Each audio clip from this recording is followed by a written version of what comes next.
This is the Africa the world seems to forget. In remote eastern Uganda, Hadija Babire is raising 10 children whose parents have died from HIV/AIDS.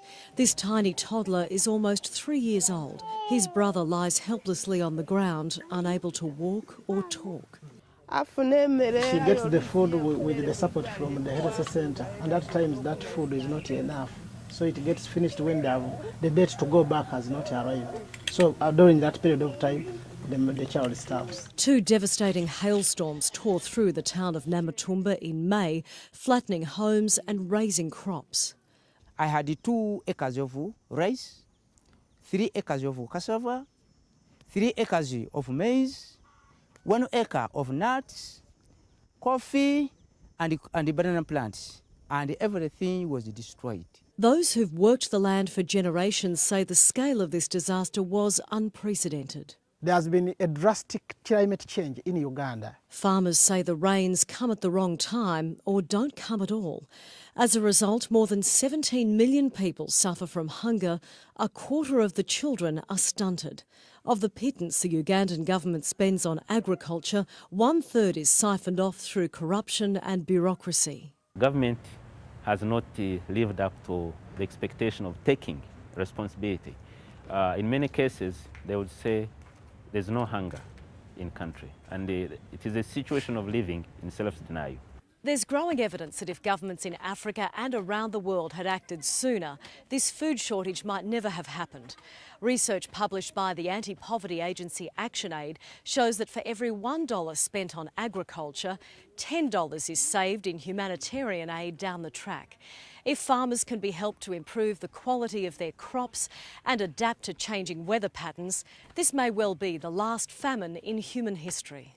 ActionAid has set up high-yielding seed banks for local farmers. While 80% of them are women, they own just 7% of the land.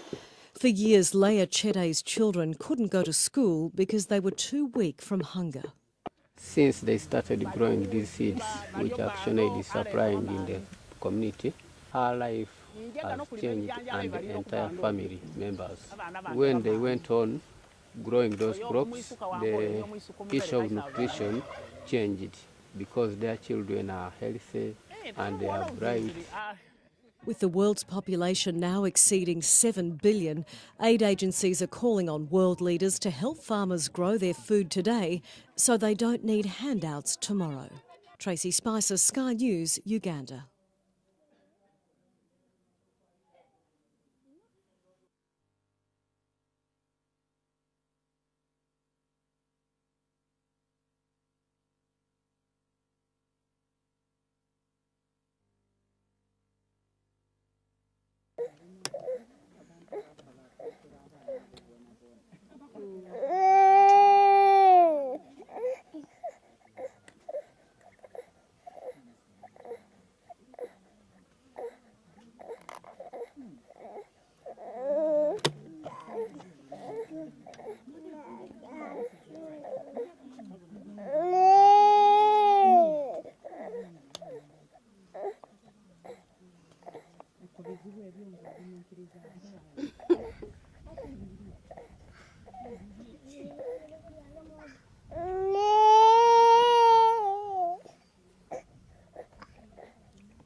Obuzibu nabufuna bunene gwakuba emmere duuma bidandaali n'akayumba akatoyi kavaaku kagwere nafuna obuzibu ino. The problem of the hailstorm was that all the crops were destroyed and even the rattlin which is ni mogo yena yafa. all the cassava, the everything was washed down. How much food have you and your family had to eat every day since then?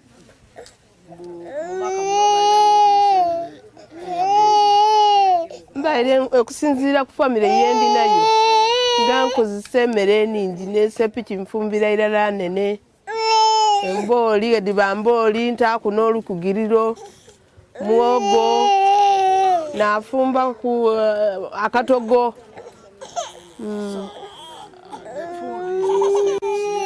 She gets a lot of food because she has a very big family, a very big saucepan, either of maize or potatoes, cassava.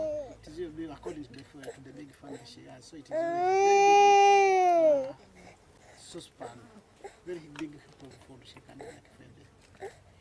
And if you could ask how old her little one is? Omwana ono wa myaka ebiri. 2 years. And does he have enough to eat? Does he have enough food to eat? Afuna emmere ayo oluisi ye nfunere mu idwaliro emuwaaku nga enakuledde okwira dikaali kutuuka. She gets the food with the support from the health center, and at times that food is not enough, so it gets finished when the date